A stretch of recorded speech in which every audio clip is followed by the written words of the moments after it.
wander you? Over hill and over dale, thur bush, thur briar, over park and over pale, thur flood, thur fire. I do wander everywhere, swifter than the moon's sphere, and I serve the fairy queen to do her orbs upon the green. The cowslips tall her pensioners be, and in low-coat spots you see, those be rubies, fairy favours, in their freckles live their savours. I must go seek some dewdrops here and hang a pearl in every cowslip's ear. Farewell, thou love of spirits, I'll be gone.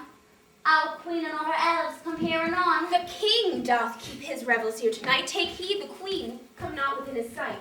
For Oberon is passing fell in wrath, because that she as her assistant hath a lovely boy stolen from an Indian king. She's never had so sweet a changeling, and jealous Oberon would have the child knight of his train to trace the forest wild. But she perforce withholds the loved boy, crowns him with flowers, makes him all her joy. And now they never meet, in grove or green, by fountain clear or spangled starlight sheen. But they do swear that all their elster fear creep into acorn cups and hide them there. Either I mistake your shape and make inquest, or you that shrewd and able sprite called Robin Goodfellow. Are you not he? Those that hobgoblin call you a sweet puck. You do their work and they shall have good luck. Are you not he? Thou speakest right. I am that merry wanderer of the night. I jest Oberon and make him smile, and I fat and bean-fed horse beguile, neighing likeness of a filly foal. And sometimes lurk I in a gossip's hole, in varied likeness of a roasted crab. And when she drinks upon her lips I bob, and on her withered dewlap pour the ale. The wisest on telling the saddest tale, sometimes her free footstool mistaketh me. Then slip I from her bum, and down tumbles she, and Taylor cries and falls into a cough, and all the choir hold their hips and laugh and wax it in their mirth and knees and swears a merrier hour was never wasted there. But room fairy, here comes Oberon. And my mistress, wish he were gone.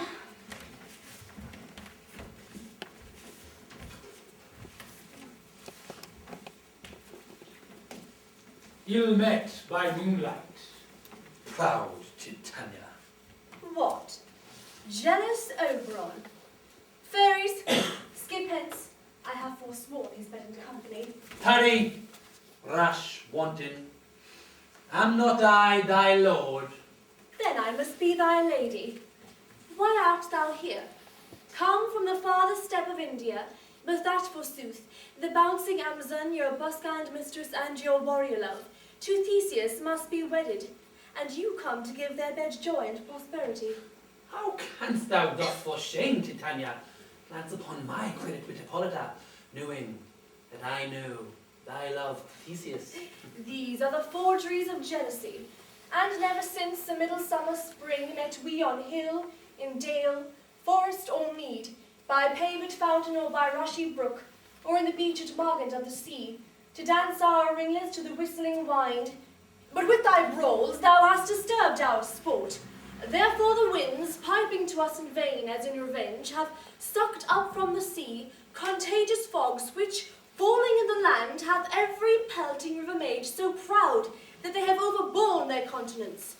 The spring, the summer, the childing autumn, angry winter change their wanton liveries, and the mazed world by their increase now knows not which is which. And this same progeny of evils comes from our debate, from our dissension. We are their parents and original. Do you amend it then? It lies in you. Why should Titania cross her Oberon? I do but beg a little changeling boy to be my henchman. Set your heart at rest. Fairy land buys not the child of me. His mother was a votaress of my order, and in the spiced Indian air by night, full often hath she gossiped by my side, and sat with me on Neptune's yellow sands, marking the embarked traders on the flood. When we have laughed to see the sails conceive and grow big-bellied with the wanton wind, which she, with prettier and swimming gait, following her wound, then, rich with my young squire, would imitate and sail upon the land to fetch me trifles and return again, as from a voyage rich with merchandise. But she, being mortal of that boy, did die, and for her sake do I rear up her boy, and for her sake I will not part with him. How long within this wood intend you stay? Perchance till after Theseus' wedding day, if you would patiently dance in her around and see her moonlight revels, go with us. If not, shun me, and I will spare your horns. Give me that boy, and I shall go with thee. Not for thy fairy kingdom. Fairies, away. We shall chide downright if I love this day.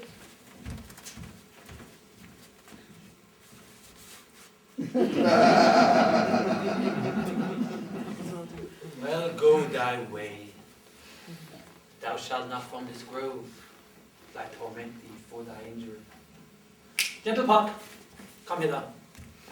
Thou rememberest, since once I sat upon a promontory, and heard a mermaid on a dolphin's back utter such dulcet and harmonious breath, that the rude sea grew civil at her song, and certain stars shot madly from their spheres.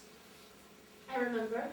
That very time, I saw, but thou couldst not, flying between the cold moon and the earth, Cupid, all armed.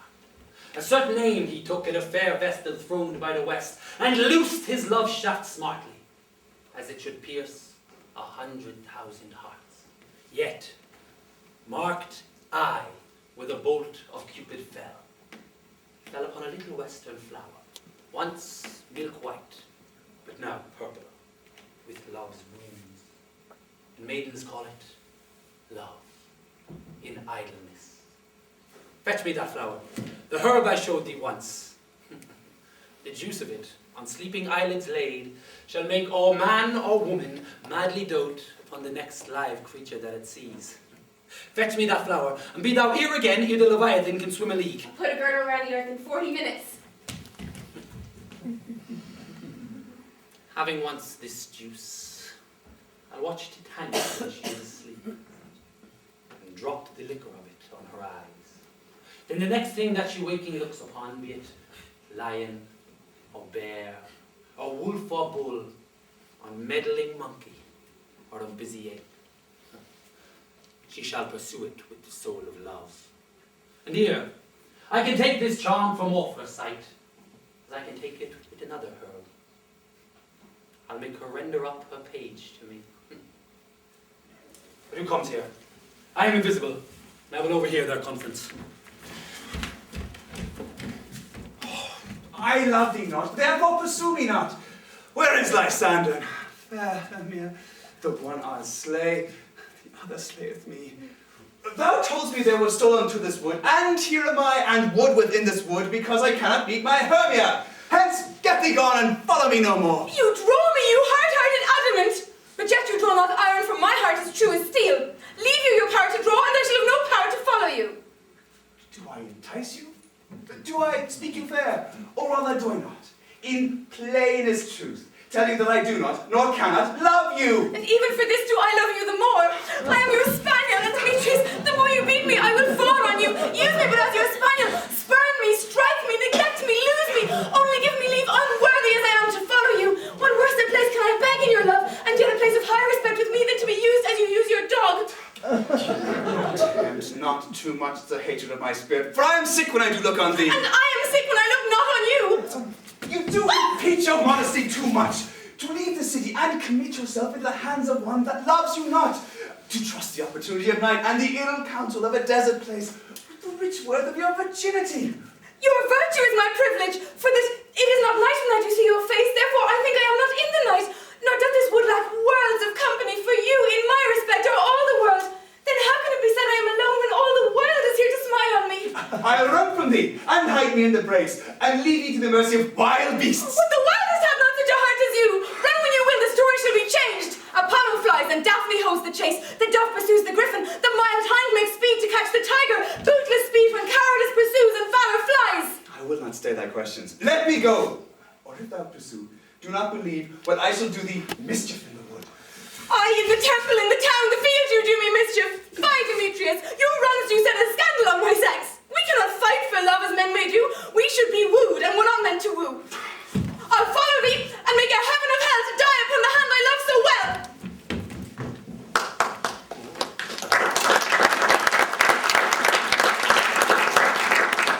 Fare thee well, nymph, ere he do leave this grove. Thou shalt fly him, and he shall seek thy love. Welcome, wanderer.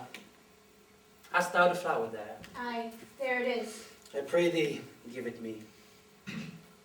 I know a bank where the wild thyme blows, where oxlips, nodding violet grows. There sleeps Titania, some time of the night, lulled in these flowers, with dances and delight. And there the snake throws her enamelled skin, reed wide enough to wrap a fairy in. And with the juice of this, I'll streak her eyes, to make her full of hateful fantasies. Take thou some of this, and seek through this grove. A sweet Athenian lady is in love with a disdainful youth. Anoint his eyes, but do it when the next thing he espies may be the lady. Thou shalt know him by the Athenian garments he hath on, affected with some care that he may prove more fond on her than she upon her love. And look, thou meet me here again the first cock crow. Fear not, my lord, your servant shall do so.